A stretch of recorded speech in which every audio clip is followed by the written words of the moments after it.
അബൂ ഹുറൈറ റളിയല്ലാഹു അൻഹു ഉദ്ധരിക്കുന്ന ഹദീസ്,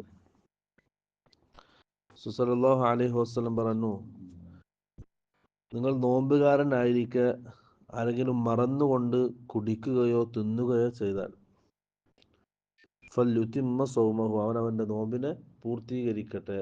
നോമ്പ് എന്തില്ല, മുറിയൂല. അറിയാതെ മറന്നുപോയിക്കൊണ്ട് ആരെങ്കിലും ഭക്ഷണം കഴിച്ചാൽ നോമ്പ് മുറിയില്ല, ആ നോമ്പിനും പൂർത്തീകരിക്കണം.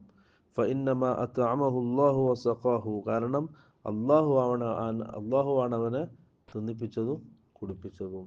അപ്പോൾ അള്ളാഹു അവനക്ക് കൊടുത്തിട്ട് ഞാമത്ത്, അവിടെ നോമ്പ് എന്ത് ചെയ്യണം, പൂർത്തിയാക്കണം. ആ നോമ്പ് മുറിയുകയില്ല, ഒഴിവാക്കേണ്ടതില്ല.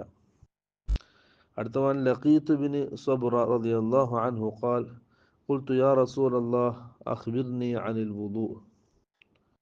ലഖീത്ത് ബിൻ സബ്റ റളിയല്ലാഹു അൻഹു റസൂലിനോട് ചോദിച്ചു, അല്ലാഹുവിൻ്റെ റസൂലെ, എനിക്ക് വുദൂഇനെ സംബന്ധിച്ചൊന്ന് പറഞ്ഞു തരണം.